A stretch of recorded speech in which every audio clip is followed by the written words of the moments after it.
Have you ever felt this quiet fear? Maybe I'm just not the kind of person people want to be friends with. For years, I believed that lie.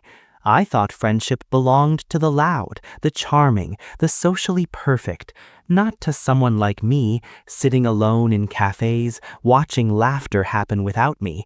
But here's the truth no one tells you. In Japan, friendship is not built by being outgoing, funny, or confident.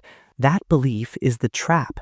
Real connection grows in a completely different way, slow, subtle, and almost invisible. Hi, I'm Aoki. How are you doing today? Today I want to expose that lie and share 5 tiny Japanese rules that build real friendships. Rule 1. Aisatsu, the power of the gentle greeting. Let me ask you something first. When was the last time someone greeted you by name, looked you in the eye, and smiled, without needing anything from you? Not to sell you something, not to ask for help, just to acknowledge that you exist. In Japan, there is a word for this kind of moment. The word is aisatsu. People usually translate it as greeting, but that translation misses the heart of it. Aisatsu is not about politeness. It is about recognition. It is about letting someone know that you see them and that they matter. I used to underestimate this completely.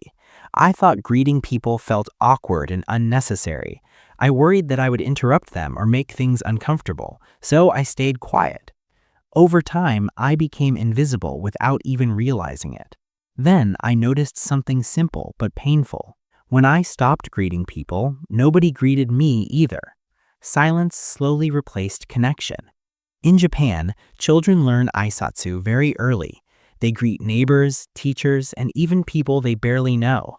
A simple good morning, repeated day after day, creates familiarity, and familiarity is often the first quiet step toward friendship.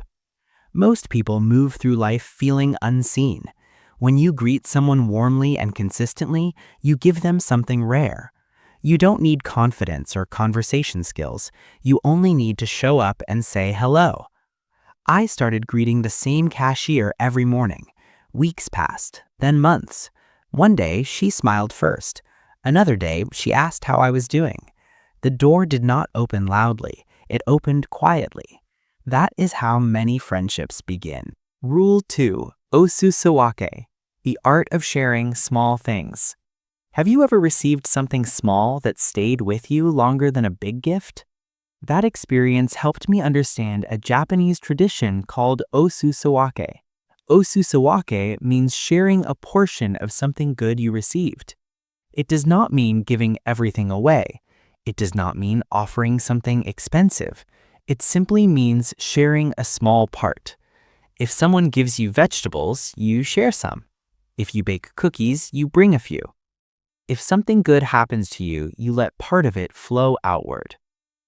I used to believe friendship required big gestures. I thought I needed long messages or deep conversations. Because that felt exhausting, I often did nothing at all. Osusawake changed my thinking. I realized that small offerings do not create pressure. They don't demand closeness. They simply say, "I thought of you." Once I shared a small snack with a coworker. It meant nothing at the time. Weeks later, he shared his lunch with me. We didn't talk about friendship, but a quiet connection formed. You don't need to give much. You only need to give gently. Friendship often grows through small exchanges repeated over time. Rule 3. Kichou na chinmoku, embracing precious silence. Let me ask you something uncomfortable. Do you feel anxious when a conversation goes quiet? I did. In many cultures, silence feels like failure. People rush to fill it with words, jokes, or noise. Silence feels like rejection. In Japan, silence is often understood differently. Silence can be comfortable. It can even be precious. There's an old saying that says the mouth is the source of misfortune. Sometimes saying less builds more trust. I used to believe friendship required constant talking. When I ran out of things to say, I felt exposed and tired. Over time, that pressure made social interaction exhausting. Then I noticed Japanese friendships. People walked together without speaking. They sat in cafes reading separate books. They shared space without forcing conversation. And those relationships felt closer, not colder. In this context, silence did not mean distance, it meant safety. If you are introverted or socially anxious, this can change everything. You don't need to perform. You don't need to entertain. You are allowed to rest together. The next time a conversation slows down, try not to panic. Take one slow breath and let the silence exist. Often, the other person relaxes too. Silence, when shared, becomes a bridge instead of a gap. Rule 4. Sorezore no jikan. Respecting each person's timing. Have you ever assumed someone disliked you only to realize later they were simply slow to open up? I've experienced this many times. In Japan, people deeply respect individual timing. Not everyone builds trust at the same speed. Some people need weeks, others need months or even years. This difference is not rejection, it is rhythm. I once believed a colleague disliked me because he stayed distant for a long time. Then, one day, without warning, a girl, my wife later, invited me to dinner. That invitation meant so much precisely because it wasn't rushed. Japanese culture values long-term relationships over instant connection. Friendship is earned slowly. Many of us give up too early because we mistake quietness for disinterest. Patience is not weakness. Patience is respect. If someone seems distant, you don't need to chase them or disappear. You can simply keep showing up with quiet kindness. Some flowers bloom in spring, others bloom in autumn. Your role is not to force blooming. Your role is to remain kind through the seasons. Rule 5. Tsuzukeru, the quiet power of showing up. This final rule may be the hardest, but it is also the most important. Tsuzukeru means to continue. In Japan, consistency is deeply respected. A person who appears again and again, quietly doing their part, earns trust without asking for it. This applies directly to friendship. You don't need to be exciting or impressive.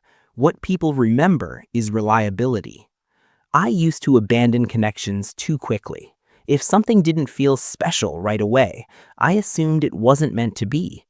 Movies taught me friendship should feel instant. Real life taught me something else.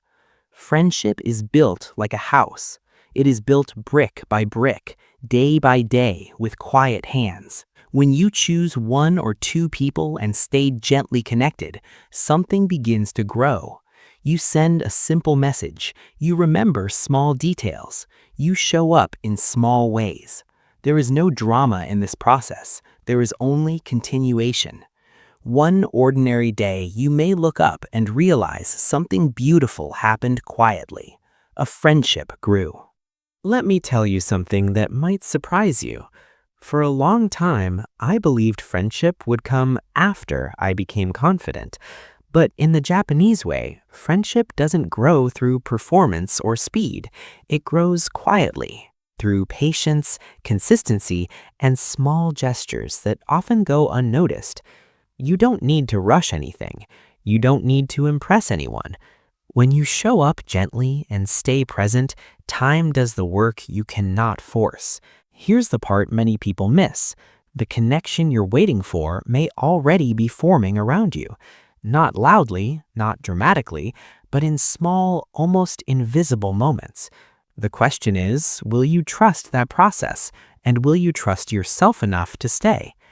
If something in this video touched you, I would truly love to hear from you. Have you ever felt lonely in a room full of people? Or have you experienced a quiet, unexpected moment of connection that changed how you saw yourself? Please share your story in the comments. This community is not about being perfect or impressive. It's a gentle place where real people learn and grow together. And if you'd like more calm, thoughtful conversations about life without pressure, feel free to subscribe. Thank you for spending this time with me. Stay safe, have fun, see you again.